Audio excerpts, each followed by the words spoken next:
Okay, thought I'd talk to you a bit about the Gospels and my thinking on why we have four Gospels. You don't need to take notes for this. I have all this content captured in a PDF essay that you can download. So we have two groups of Gospels, really. There's Matthew, Mark, and Luke that have quite a number of similarities between them. And then there's John, which is sort of stands on its own. So the first three gospels we call synoptic gospels. Synoptic means to give an account of events from the same point of view. So there are many similarities between Matthew, Mark, and Luke. There are also some pretty distinct differences between them. The question of how to explain the similarities and differences between them is called the synoptic problem.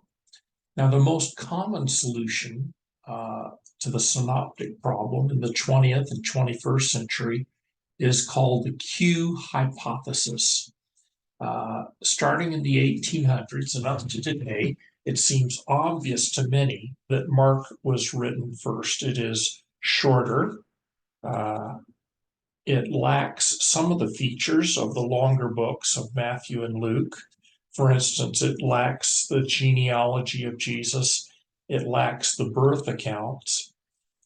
So it looks obvious to many people that Matthew and Luke each had access to a copy of Mark in front of them as they composed their own Gospels. And they wrote their Gospels to fill in some of the gaps left by Mark. However, there are 200 verses or so that are included in both Luke and Matthew, with only minor differences between them, that are missing in Mark. The most natural explanation for this would be that Luke had a copy of Matthew at hand when he composed his gospel, but there are many people who prefer a more complex solution. So they assume that Matthew was not written by Matthew, but was composed by a committee of people sometime in the 2nd century. Luke was also not written by Luke, but was also written by a committee in the 2nd century. And most important of all, neither the Matthew group nor the Luke group were aware of each other. There was zero cooperation between them and zero knowledge of each other. This is in terms of the Q hypothesis I'm explaining here. So, if neither Matthew nor Luke saw each other, how do we account for these shared verses that they both have?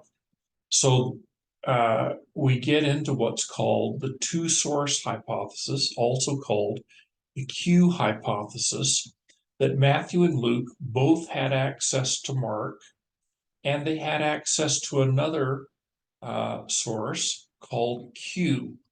Q is German for Quelle, or source. So the Q hypothesis is right now, in the late 20th century and the 21st century, is closely related to something called the quest for the historical Jesus. The assumptions of the quest for the historical Jesus, first, that miracles are impossible. Jesus never rose from the dead. Early Christians had no interest in the actual words or life of Jesus. The Gospels were written to help shape the life of the early church. So Matthew was written by a branch of the church that was Jewish and in the 2nd century, and was interested in portraying a very Jewish Jesus. Luke was written by a Gentile group in the 2nd century. So Matthew and Luke, according to this quest hypothesis, they tell us a lot about the 2nd century church that invented these stories, but not much about Jesus. Now, why you even bother to care about the Gospels if you don't believe the resurrection happened, I don't know. Perhaps we have better songs and people just enjoy the warm feelings that come from singing hymns. In any case, if you assume that you have zero eyewitness accounts to Jesus, remember, according to this, uh, the Gospels were written in the 2nd century, so zero eyewitness accounts, and that people made stories up with no actual interest in history. You can ask, are there any fragments of genuine knowledge about who Jesus was and what he was like? So the Jesus Seminar, which is the most well-known group since the 1990s to be involved with the quest for the historical Jesus, they voted with marbles. That is, they came up, they would look at each verse of the New Testament individually and vote with marbles, a black marble if they thought it had nothing to do with the actual Jesus, a white marble if they thought it actually captured knowledge about Jesus himself, and a gray marble if they weren't sure. And they came up with a quote unquote historical Jesus who was a traveling shaman, had an interesting proverbs and stories that he told, but his only miracles were more akin to hypnosis and positive thinking. There were no nature miracles like the calming of the storm on Galilee at all. He was perhaps crucified, but he definitely never came back from the dead. So the quest for the historical Jesus is not the same as the Q hypothesis, but the two are strongly connected with each other.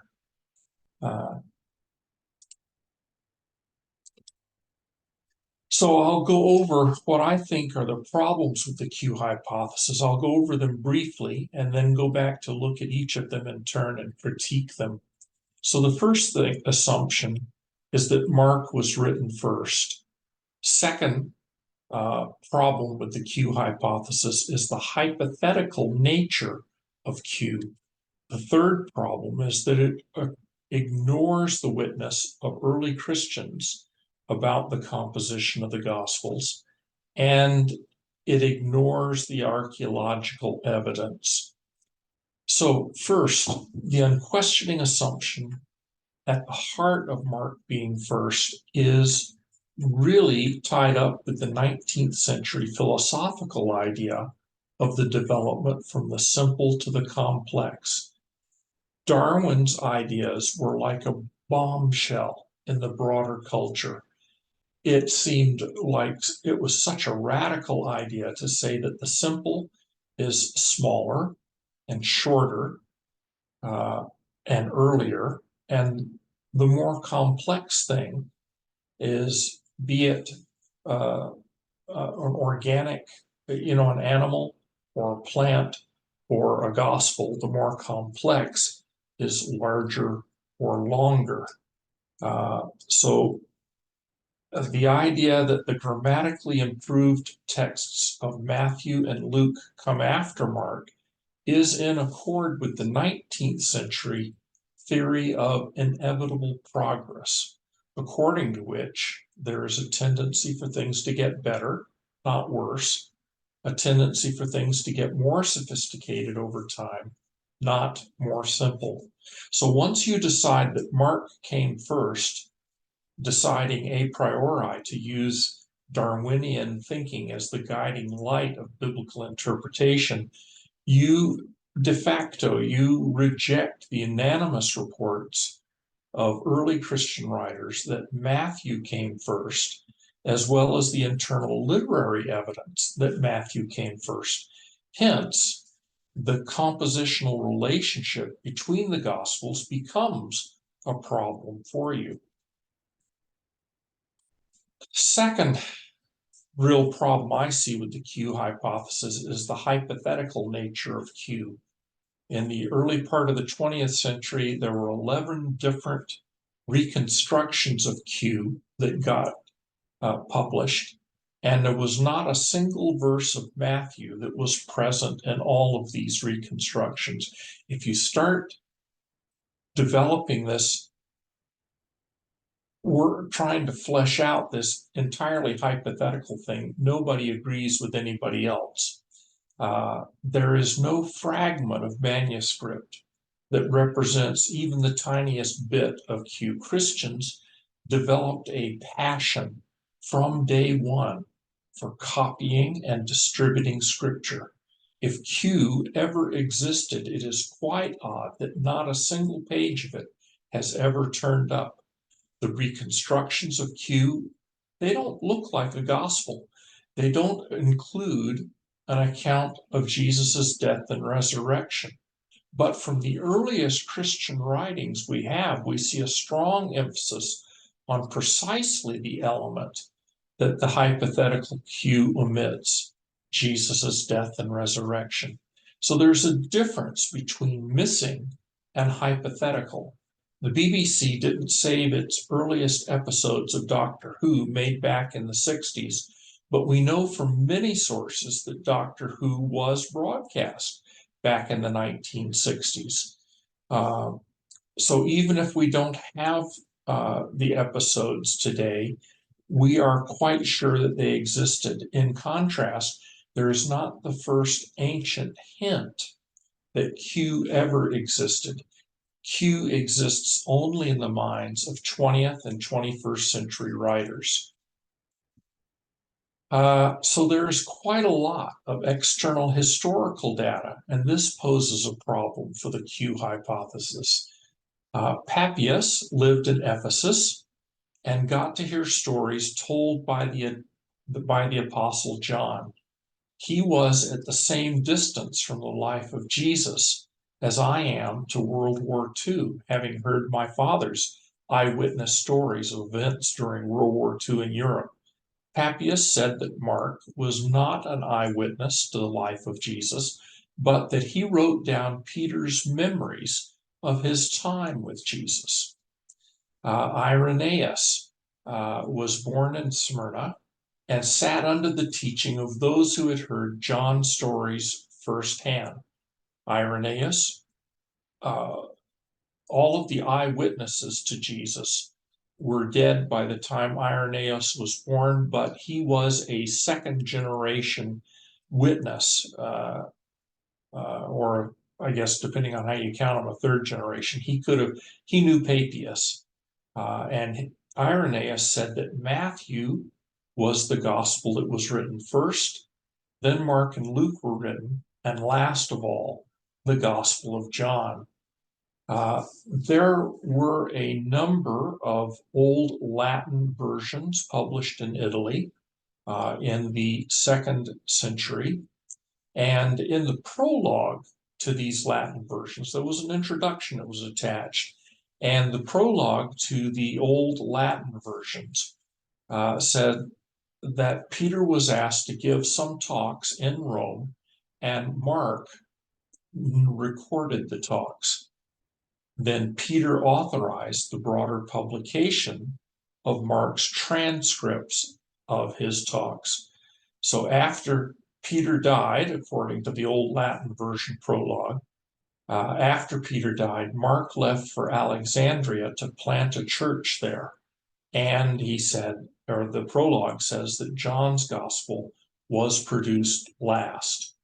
Now, we have Clement of Alexandria, who overlaps these production of these old Latin versions. He writes from Egypt, from Alexandria, and he said that Matthew and Luke were composed first.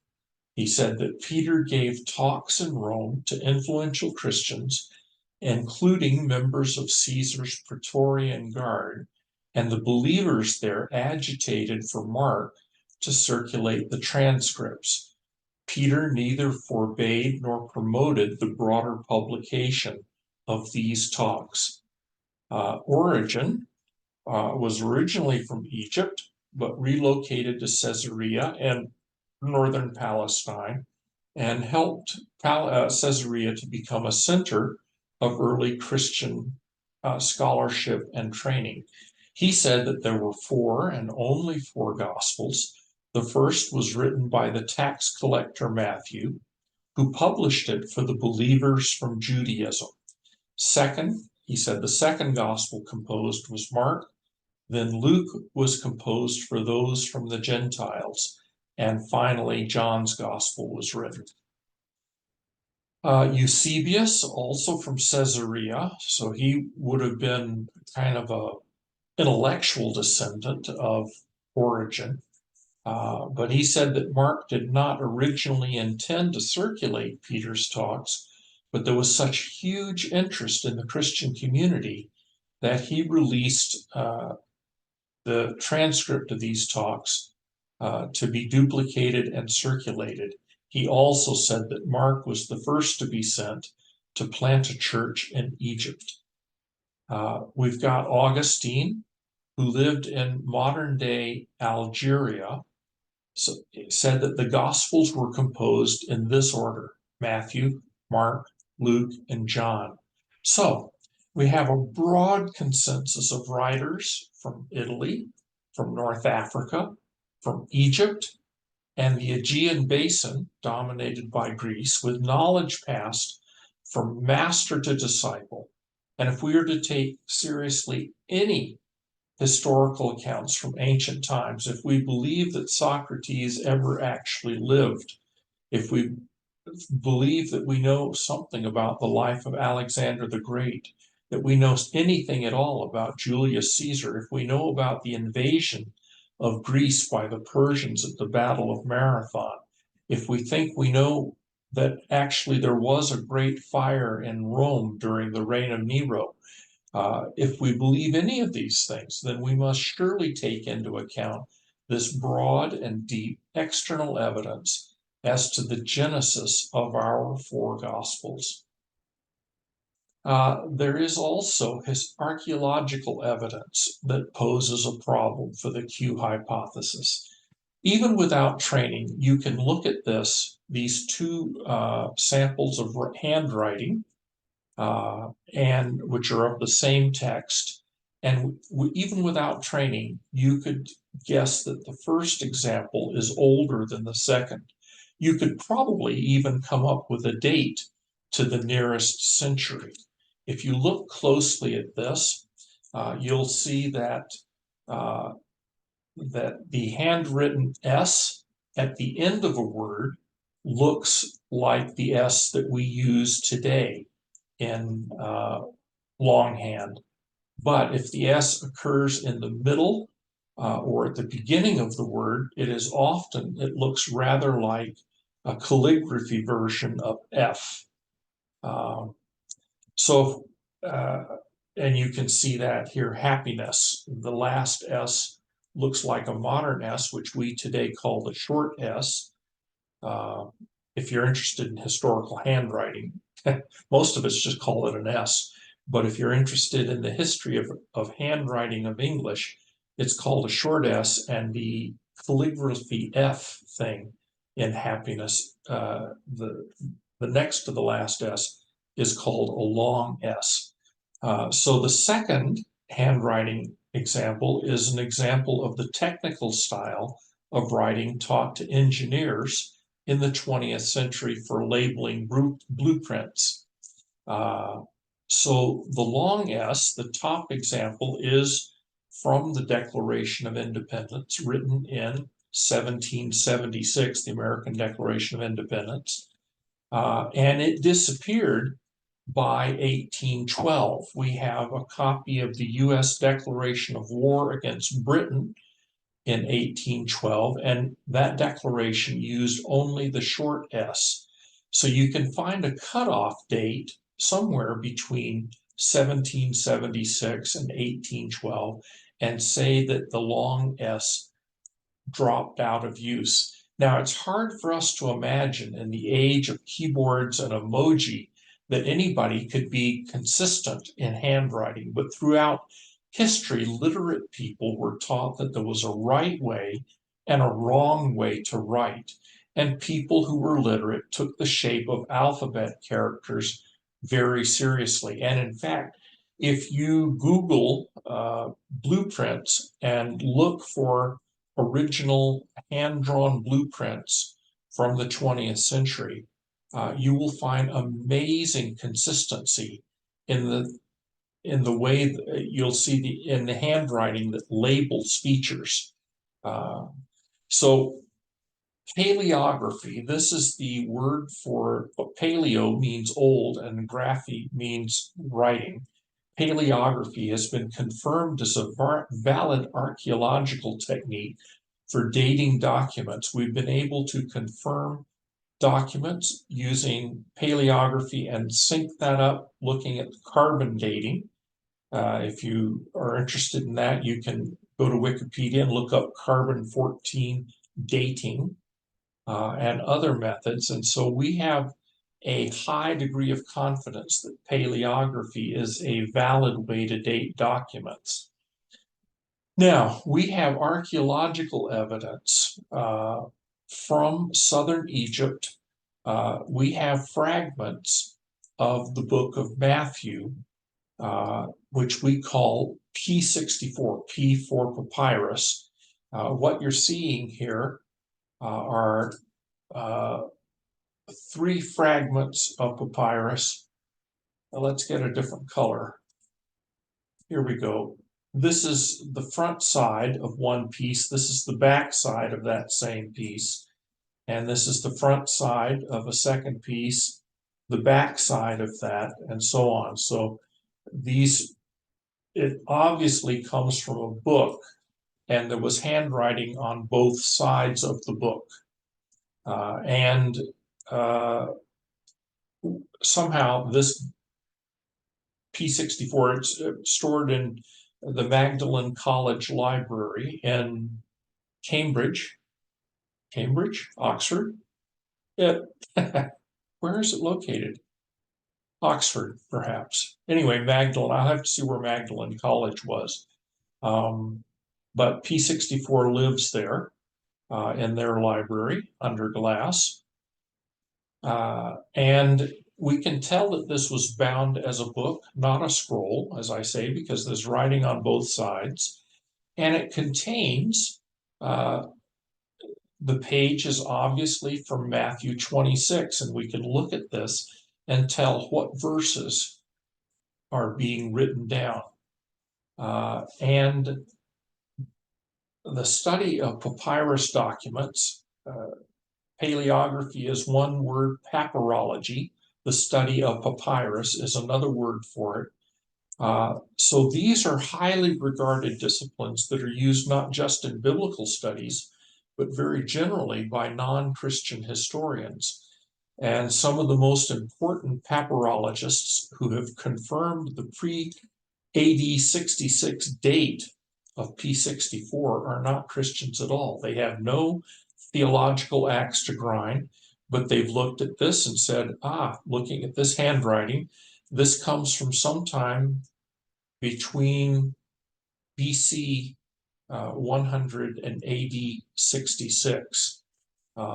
So, I mean, we know if it's Matthew writing about the life of Jesus, we know it had to be written sometime after 33, 30 or 33, after 33, 35 at least. But the end date for it is 66, and it's hugely impressive that a copy of Matthew made its way to southern Egypt very quickly, within a handful of years of its composition. Now, the more we understand about Roman communications, the easier this is to imagine. Rome had 80,500 kilometers of paved roads built in the empire. There were 320,000 kilometers of secondary roads. There was a network of couriers that could be used. You could get a letter from Rome to Alexandria, Egypt in just 3 days during the Roman period. Now, the Canadian Post Office does not offer 3-day service between Edmonton and Toronto right now, which is just amazing that the Romans actually were better at mail delivery than the Canadian Post Office, but that's the way it goes. So, for several different reasons, then, I think the Q hypothesis simply comes up short. Now, there is another hypothesis that some pretty serious evangelical Christians have proposed, and it makes the most sense to me. They call it something different. So I call it the MLMJ hypothesis for Matthew, Luke, Mark, and John, which I think is the composition sequence for the four Gospels. A way I use to remember that is to think of this as the hypothesis of Matthew likes mango juice, MLMJ, Matthew, Luke, Mark, and John. So if you find this order hard to remember, you can remember the phrase Matthew likes mango juice.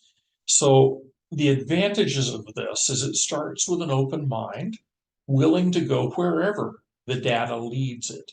It does not start with a 19th century Darwinian presupposition about the inevitability of progress.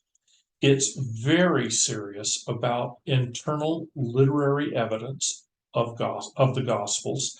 That is the pattern of verses that are shared between Matthew and Luke, but not Mark. I'll talk more about this in a moment. It takes the external historical evidence of early believers seriously. What early writers, early Christians believed unanimously, they believed that Matthew came first.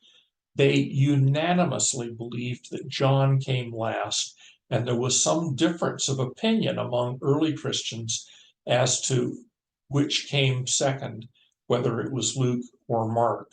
But that Matthew came first is a totally unanimous thing in terms of the early church. The fourth thing it does is take archaeological evidence seriously.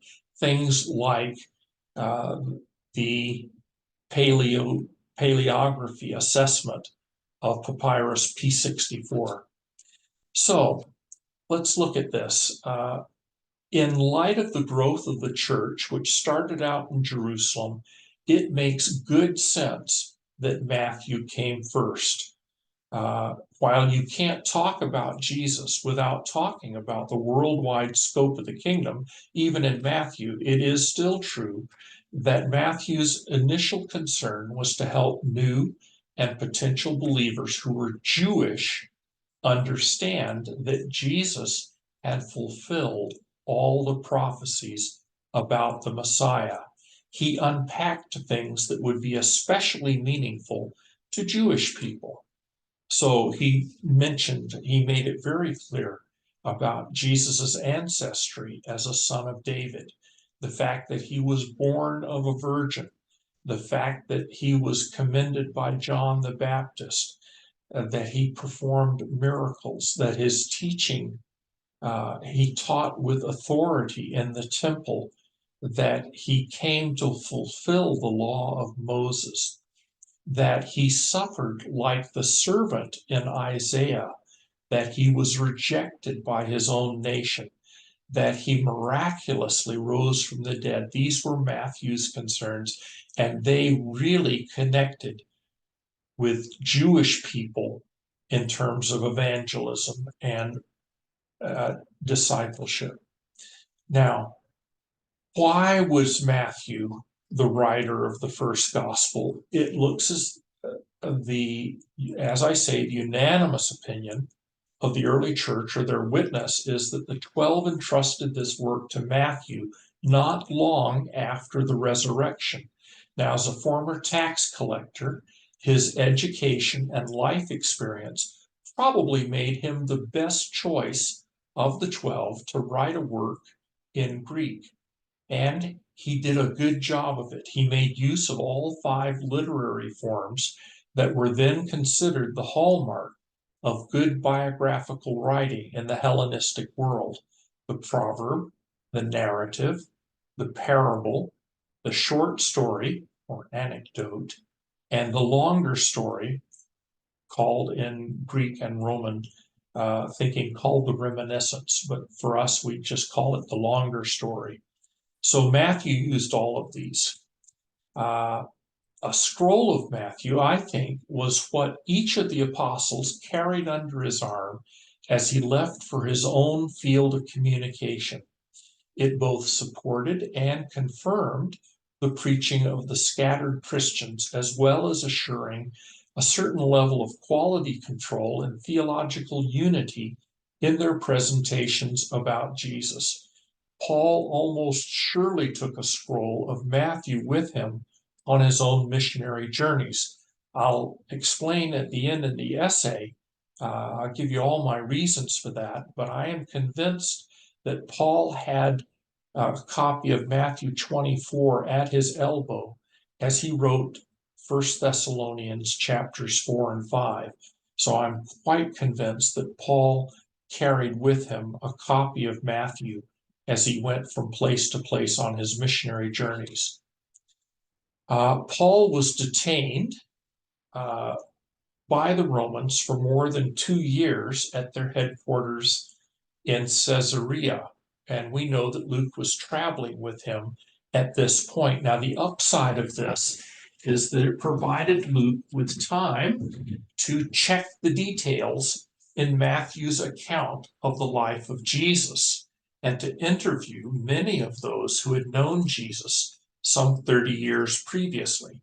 I'm quite sure that Luke interviewed Mary, the mother of Jesus. This is how we get the account of the angel announcing the pregnancy to Mary. That I'm quite sure that came right from Mary's lips, that Luke sat down with, well, not a cup of coffee, but whatever they sat down with, a glass of wine probably, and interviewed Mary and took notes, as he did a bunch of other people.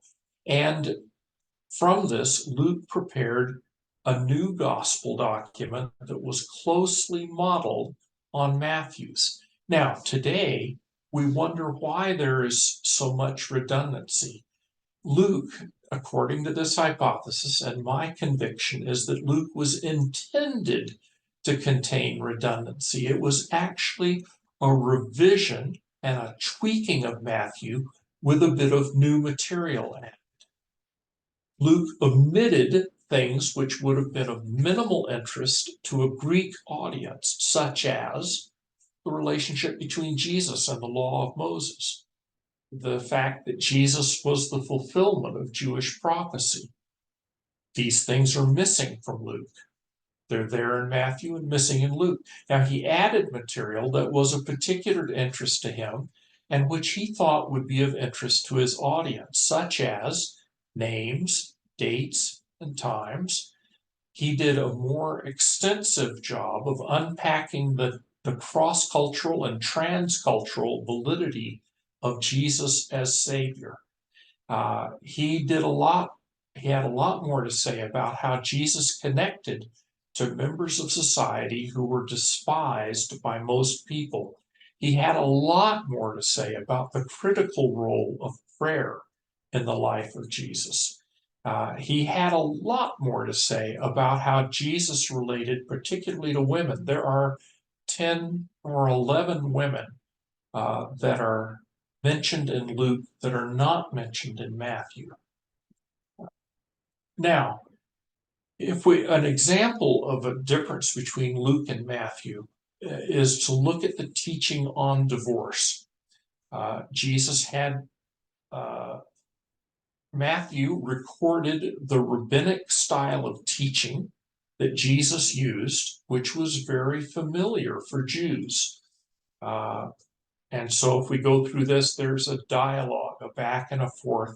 And this is typical of how rabbis would teach. And a Jewish audience would connect with this very well. A Greek audience, not so much. And so what Luke did, his teaching on Matthew, Luke simply went to the heart of what Jesus said without reporting on the whole rabbinic style back and forth. Just said anyone who divorces his wife and marries another woman commits adultery.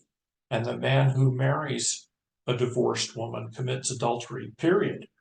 That's Luke thought that was straight ahead and what Jesus said, and it was. Same thing Matthew said, except Matthew took a lot more time to say it. And probably Matthew was reporting the full conversation that Jesus had, and Luke was just reporting the bottom line. So to recap, I believe the Gospel of Matthew had been in circulation for 20 years or so throughout the Christian world, both inside and beyond the Roman Empire. I think it probably made its way over to Babylon, up around through the Fertile Crescent. That Paul arrived in Rome sometime in 61 or 62 AD, accompanied by Luke, who brought with him the adaptation of Matthew that he had compiled during Paul's detention in Caesarea. The unanimous view of the early church, so we've talked about Matthew, we've talked about Luke. The unanimous view of the early church was that Peter was the quote-unquote author of Mark's gospel. Mark's role was that of an editor and publisher. Peter's plan appears to have been to give a series of talks in Rome about the two gospels. At that time, there were two, and it looks like Peter said, I'm going to do a series, and I'm going to talk about both gospels, Matthew and Luke. And the prospect of these talks excited the interest of the most influential Christians in Rome, including members of the Praetorian Guard, who were an elite unit of the Roman army. Partly, maybe, Bob's speculation, this was a PR exercise for the newly written Gospel of Luke, like a publication, what do you call it? Bookstore visits is what modern authors do. But it looks like Peter decided he would talk about how Luke's book dovetailed with his own firsthand memories of Jesus and compare Luke's treatment of events with Matthew's accounts, where he himself had been a participant.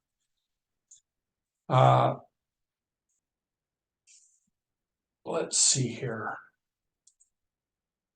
So since Cicero, like 100 BC, public speakers in Rome would arrange for people skilled in taking shorthand to record their speeches, and then they could write them out longhand and then circulate them, publish them. And it looks as though Mark arranged for people to write down Peter's words as he spoke them. It looks like Peter arrived on location with a scroll of Matthew under one arm, as well as a scroll prepared by Luke under his other arm, and gave 5 talks, probably 5 talks, each of them somewhere between 25 and 40 minutes each.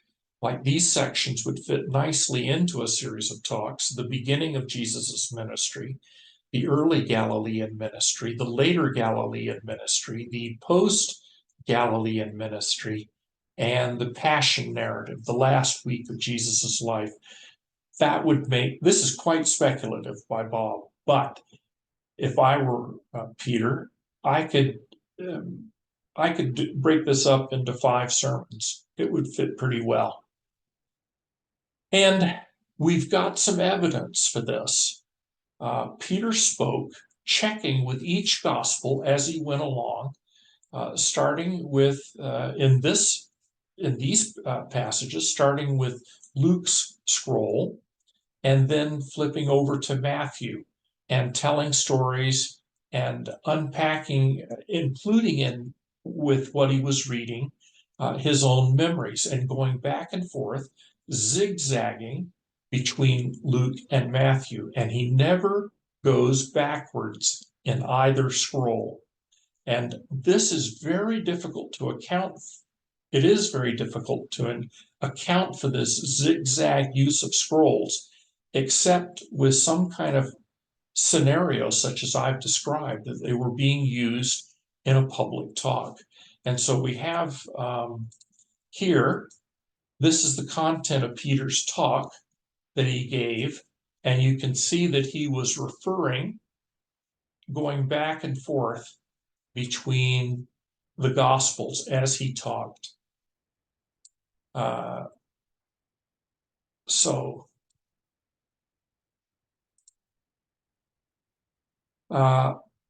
presumably he went through both scrolls in advance and marked what he was going to include and what he would omit, and the exact point where he was going to switch from one scroll to the other. Peter's talks were striking for the way he added in vivid details that reveal him to be an eyewitness, such as they all three, Luke and Matthew, both talk about how Jesus was asleep in the boat. It's in Mark that we find that Jesus was asleep on a cushion in the stern of the boat. As Peter was talking, this had the unmistakable feeling and sound of an eyewitness telling stories. So those who listened to Peter, this is a picture of the Forum in Rome as it is today, and it could be close to where Peter gave his talks. Those who listened to Peter were delighted, and they asked Mark for copies of Peter's talks. Now, Peter saw no particular advantage to circulating his talks since Matthew, for the last 20 plus years, had been in circulation, and Luke, as of pretty recently, was already in circulation. I think he probably never intended his talks to become a third gospel, but he didn't forbid Mark from making copies. And indeed, even though Peter's memories of his times with Jesus were highly prized in the church, they did not enjoy the kind of circulation that Matthew and Luke did. We have manuscripts, we have papyrus fragments, we have entire papyrus books. The Gospel of Mark was rarely quoted by early Christians, and the first commentary on it was not composed until the 5th century. So I think the fact that the style of Mark's Gospel is vivid, colloquial, and non-literary, it does not indicate that it was written first, but it indicates that it's the transcript of a live speech. It is almost, not quite, a recording of a sermon or a series of sermons. Mark, the man, was not the author of the gospel bearing his name, but he was the publisher of it. It probably took a certain amount of organization. Probably there were several people taking shorthand, and Mark would have rolled them all together into the one account. Now, John was the last one still living from among the 12 apostles. He was released from exile on the island of Patmos, from where he wrote the book of Revelation, and he returned to Ephesus. When he returned to Ephesus, I think there were younger Christians who bugged him to capture some of his great stories about Jesus on paper. I think they said, John, you are the very last. When you're gone, all of the eyewitnesses are gone. We've got to write this down. You've never wanted to do this. Tell you what, you tell stories and we'll write, and then we can all work on it together to polish it. Now, I have said that this gospel was composed after John returned from Patmos, but actually the gospel could have been composed either before or after his exile on Patmos. But it was surely after he had left Palestine and arrived in Ephesus. The Christians basically all were driven out of Palestine in AD 66. The Zealots, who were a going concern at the time of Jesus, and they became even more of a concern as time went by. They drove out the Christians. They assassinated a bunch of the Romans. And in 66, the Christians were gone. And in 67, the Roman army came in to put the Zealots down. They surrounded Jerusalem and eventually, after 3 years of siege, they conquered Jerusalem, knocked down the walls, destroyed the temple. And ironically, because the Zealots had already driven the Christians out, very few Christians died in Palestine during the Roman invasion. But I digress. It's clear to me that John had help writing the gospel. He was the author of both the Gospel of John and Revelation, but the language is quite different. In Revelation 1:4, John uses the preposition apa, followed improperly by a nominative case in from the one who is and the one who was and the one who is to come. Apa is never followed by a nominative case in Greek, but it is here. In the very next phrase, John uses apa correctly, followed by a genitive case from the seven spirits and from kai apa and from the seven spirits. In John 17:4, John has a genitive and an accusative joined by kai, the Greek word for and, rather than by two genitives. And in 14:19, he uses a masculine adjective, the great, to modify the feminine noun, the winepress, the great winepress. In properly written Greek, the adjective always agrees with the noun in gender. In 4:1, he has the first voice, feminine, taking a masculine participle. The first voice spoke. This again, bad Greek. Even my first year language students would recognize this as bad Greek. But this tells me that John had help, because in the Gospel of John, there is none of this. The Gospel of John is a model of pristine Greek. It is terrific. People use John to teach Greek. So it could have been either before or after his exile to Patmos, but definitely after he left Israel and moved to Ephesus, where there were plenty of young Greek Christians to help him. I think these young Christians, whose names we don't know, were similar to their role was similar to that of John and Elizabeth Sherrill in helping other authors tell their stories. Some of the big-selling Christian books in the last half of the 20th century, such as God's Smuggler, if you have a copy, you'll see that it's by Brother Andrew with John and Elizabeth Sherrill. The Hiding Place by Corrie ten Boom with John and Elizabeth Sherrill. According to Christianity Today magazine, John and Elizabeth Sherrill may be the most influential Christian authors you know nothing about, because they didn't really write on their own. What they did is they helped other people write their stories. So The Cross and the Switchblade by David Wilkerson, they also helped him tell his story. So John died several years ago. Elizabeth just died last year. And Christianity Today said that Elizabeth was, quote, hugely gifted in coaxing stories out of others, then helping them share their highly personal accounts of God at work in their lives. And I think that's what the Greek Ephesian Christians did for John.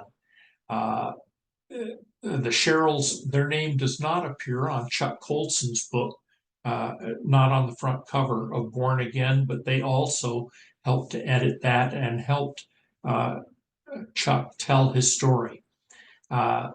So John's stories of Jesus are not unlike my dad's stories of flying a transport plane for the U.S. Army in World War II.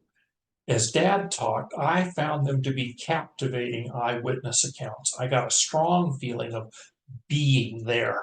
They were definitely not chronologically organized. Dad might tell a story of flying into a British airfield in Athens, where the risk of attack by the Germans was so great that rather than sleeping in the barracks, Dad and his crew slept under a wing so they could fly out in the night immediately if they needed to. He might tell that and then immediately flip over to a story about basic training in Miami Beach, Florida, before he went to Europe. And then he might tell a story from the post-war period where he flew the first commercial flight between Cairo and Rome. And then his next story might go right back into the middle of the war period where he gave a blonde nurse the chance to fly with some medical supplies out of Rome. And as he was taking off, she had hung her head out the window on the co-pilot side, and her hair was blowing in the wind. And all the guys at the airfield were envying Dad and his crew. So it is that in John 2, we have the wedding at Cana, the first miracle. And then we get to John 4, where the woman at the well says, I know the Messiah will come. And Jesus says, I am him.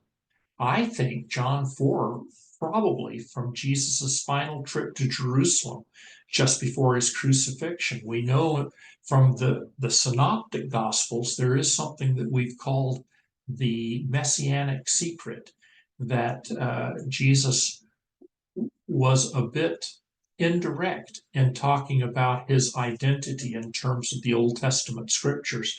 He didn't immediately call himself the Messiah, but here we find it in John 4. So I think it comes from the end of Jesus's, just before he went to Jerusalem and was crucified.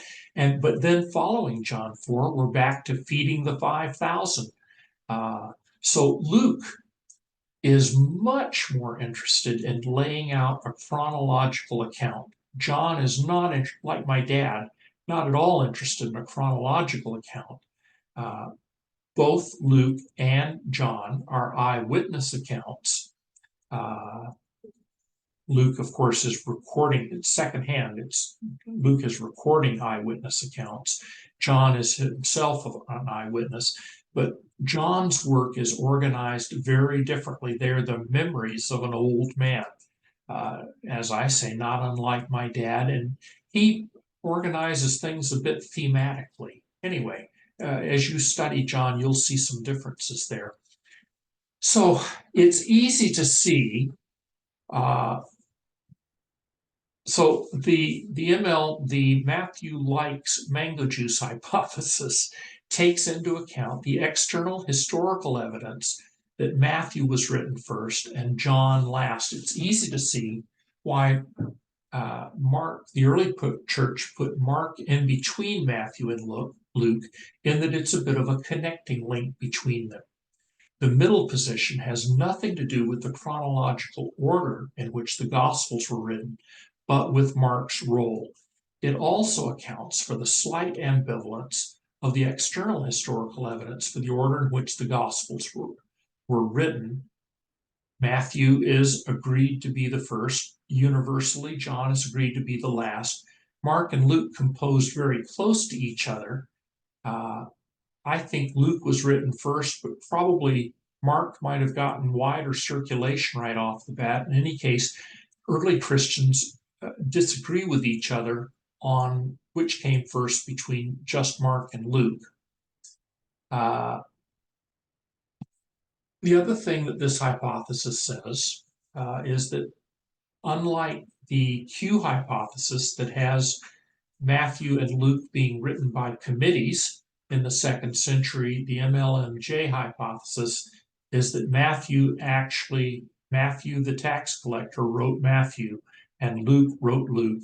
Mark and John wrote their respective gospels. Mark published his, shaped it a bit, but it was mostly Peter's, but Mark was there. The MLMJ takes into account the forensic evidence of papyrology that Matthew was circulated around the empire prior to 66. It takes into account the internal literary evidence that both Luke and Paul used Matthew.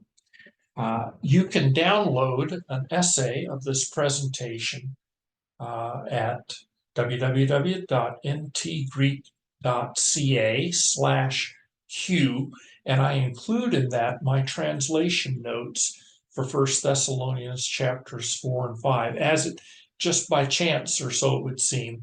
as I was busy thinking about the Q hypothesis and the synoptic problem, in my quiet time, I happened to be translating the first letter of Thessalonians and as I got through chapters 4 and 5, I said to myself, this is right out of the Olivet Discourse. This is right out of Matthew 24. Look at this. And I had never noticed that before. You know, you can be a Christian for 60 or 70 years, and it takes you a long time to notice some of these things. This hypothesis takes into account the internal literary evidence that the Gospel of Matthew would have served Paul's missionary needs, but only imperfectly. Matthew included a lot of information that was extremely relevant in Jewish evangelism, but largely irrelevant in Greek evangelism. Paul needed a better tool, and the Gospel of Luke was that tool. That this hypothesis takes into account the external historical evidence that Mark was never composed as a literary work, but was speaking notes from an influential series of talks that Peter gave in Rome. It takes into account the curious fact that we have three Gospels to begin with, which are so very similar in content. We wonder how did this come to be and why? And the even more curious zigzag fashion in which the pericopes in Mark move forward through parallel passages in Matthew and Luke, moving forward, always forward, and never back through parallel passages in Luke. By the way, Christians were still using, everybody was using, by the middle of the first century, the book, what we call now the codex, but basically the book design had never been invented yet. Nobody was using books. Everybody was writing on one side. And the reason Christians were at the lead of the technical invention and circulation of the codex or book. And they did that because it made it easy to flip back and forth through Matthew and Luke and Mark, or flip back and forth between Matthew and Isaiah. If you have a big old book, you can do that. And Christians love doing that. So we've been interested in that almost from day one.